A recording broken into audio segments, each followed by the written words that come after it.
Olá, sejas bem-vindo a este vídeo. Eu sou Edson do canal Efortes. Neste vídeo vamos continuar a falar sobre os registros do nosso microprocessador Z80. No último vídeo falamos de como é que o microprocessador trata saltos e como é que ele trata desvios a partir da utilização do Program Counter Stack Pointer. Neste vídeo vamos continuar a ver como é que funcionam os outros registros e como é que eles podem ser utilizados para a execução de programas no Z80.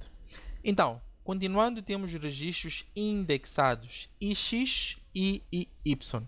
Estes são dois registros de 16 bits. Estes dois registros mantêm o endereço de 16 bits que é usado no modo de endereçamento indexado. Nós iremos ver com mais calma o que é esse modo de endereçamento indexado, mas de forma resumida, existem situações em que, por exemplo, eu estou a referenciar uma certa localidade de memória, mas pretendo percorrer 10 localidades a partir daquela, ou pretendo chegar a 20 localidades a partir daquela que eu tenho como referência. Então, os registros indexados permitem que isso seja feito.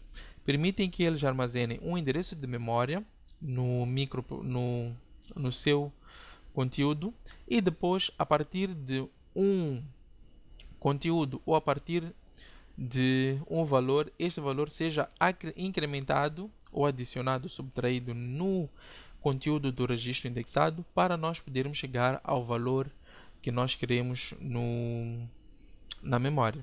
Então, este tipo de registros ou com esta funcionalidade, este modo de execução simplifica muito os programas, especialmente quando se trabalha com tabelas de dados ou mapas de memória, em que se pretende percorrer várias localidades de memória. Para além dos registros de X e Y, temos o registro de interrupção, ou seja, registro de endereço de página de interrupção. Este registro, como nós já vimos, o Z80 pode ser operado ou ele apresenta interrupções. E como é que elas são chamadas? São chamadas para qualquer localização de memória que pode ser alcançada pela resposta desta interrupção. Ou seja, a localidade de memória onde se encontra o programa que vai satisfazer a interrupção é ao gosto ou é a escolha do programador. O registro I ele é usado com a finalidade de armazenar os 8 bits de ordem superior do endereço indireto, enquanto o dispositivo de interrupção fornece os 8 bits inferiores do endereço. O que isso quer dizer? Quer dizer que o endereço IX ele armazena o valor do byte mais significativo do endereço onde se encontra a interrupção. E o dispositivo que vai pedir a interrupção, ele guarda os 8 bits do byte inferior. O que isso quer dizer? Quer dizer que é possível termos várias interrupções pedidas por vários dispositivos, porque cada dispositivo vai conter o seu byte inferior que representa onde é que está a interrupção. Contudo, o registro I ele guarda o byte de ordem superior. Um exemplo claro disso seria, por exemplo, se voltando ao nosso exemplo anterior do nosso programa onde temos esta subrotina, vamos considerar que esta subrotina seja uma interrupção. Então, qual é o endereço da primeira interrupção? O endereço da primeira interrupção é este aqui, 5005. Então, o que está a dizer é que o registro I vai guardar 50. Recordar que todos estes valores são hexadecimais. Então, o registro I vai guardar o valor 50.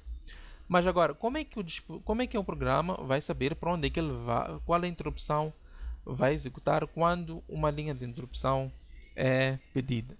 Então, o dispositivo que pediu a interrupção, ele vai entregar os 8 bits menos significativos, ou seja, vai entregar 0,5 e a interrupção vai ser executada quando ele pedir. Isto permite que, se houver um segundo dispositivo, eu posso fazer um programa de interrupção que vai satisfazer aquele segundo dispositivo, e esta interrupção vai ter que estar em outro local de memória, que vai ser referenciada por mesmo dispositivo, mas só olhando para estes bytes menos significativos. O que quer dizer que podemos encontrar uma outra segunda interrupção no endereço, por exemplo, 5050, ou uma terceira interrupção no endereço 50 a 0. Contudo, o valor do registro I ele permanece armazenado. Temos também o registro R, o registro de refresh, ou seja, atualização de memória. A referenciar que a CPU do Z80, ou seja, o Z80 contém um contador de atualização de memória que permite que memórias dinâmicas, não estáticas, sejam utilizadas com a mesma facilidade que memórias estáticas. Só para recordar, memórias dinâmicas são aquelas que precisam de um refrescamento de memória. 7 dos 8 bits deste registro são incrementados automaticamente após a busca de uma instrução. Ou seja, eles estão sempre a incrementar. O oitavo bit permanece como programado, resultante da instrução loadRA. Ou seja, este registro é também de acesso ao programador. Ele pode programar o registro, mas não pode utilizá-lo. Ou seja, os dados que são atualizados são enviados para a parte inferior do barramento de endereços, junto com o sinal de controle de atualização, enquanto que a CPU está descodificando e executando a instrução buscada. Aqui estamos a explicar como é que este registro auxilia no refrescamento da memória. Contudo, devo repisar que o programador pode carregar o registro de R com propósito de teste, por exemplo, mas ele não pode usar o conteúdo deste registro. Durante a atualização, o conteúdo do registro I é colocado nos 8 bits superiores do endereço do barramento de endereços. Creio que aqui houve uma pequena falha, deveria ser registro R. Então, de forma resumida, este registro é um registro que permite o refrescamento de memórias dinâmicas. Ou seja, existem situações em que o microprocessador Z80 vai trabalhar com memórias dinâmicas, e como nós sabemos, estas memórias dinâmicas devem sempre ser feitas um refrescamento para permitir que os dados que são armazenados naquelas memórias sejam mantidos inalterados ou imutáveis. Temos de seguida o acumulador e o registro de bandeiras F.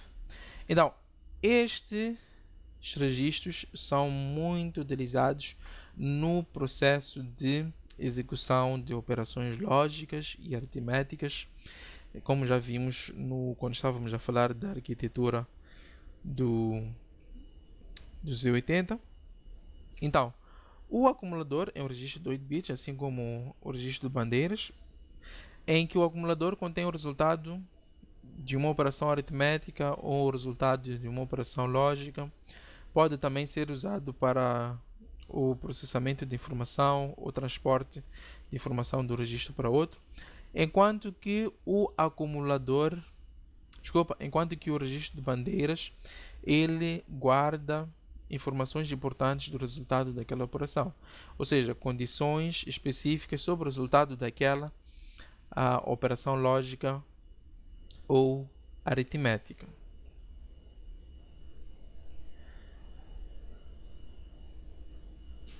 O programador seleciona o par acumulador e de bandeiras no qual pretende ser usado e pode trabalhar com qualquer par, estar a se referenciar entre os pares alternativo e o par principal. Para além destes registros que nós falamos anteriormente, temos registros de propósito geral que formam os registros B, C, D, E, H e L, que são 6 registros de 8 bits. Estes registros podem ser podem ser usados individualmente ou em pares, formando registros de 16 bits, que são os registros BC, DE e HL, permitindo que operações de 16 bits possam ser realizadas no microprocessador Z80. Contudo, referenciar que BC não é um registro, é a junção de dois registros que formam um par. O programador pode selecionar qualquer conjunto de registros para trabalhar através de um único comando de troca. Ou seja, podemos trabalhar com os registros de propósito geral principal, assim como os registros de propósito geral alternativos. E a sua utilização pode ser feita a partir de uma instrução de troca de conteúdo. No tratamento de interrupções, um conjunto de registros pode ser reservado para tratar desta subrotina, enquanto que o outro fica reservado ao programa principal. Então, aqui está-se a falar que existem situações que estamos a tratar ou que chegamos a uma subrotina ou a uma interrupção e pretendemos utilizar os registros de propósito geral lá dentro. Contudo, estes registros já estão a ser usados fora ou no programa principal. Então, para garantir uma integridade de dados, é possível que seja, por exemplo, o programador, ele pode ou tem a opção de selecionar um desses pares de registros para trabalhar no programa principal e o outro par para trabalhar no programa do desvio, que é uma interrupção ou uma subrotina. Para este vídeo, finalizamos assim a discussão sobre os registros de propósito geral e registros de propósito específico do microprocessador Z80.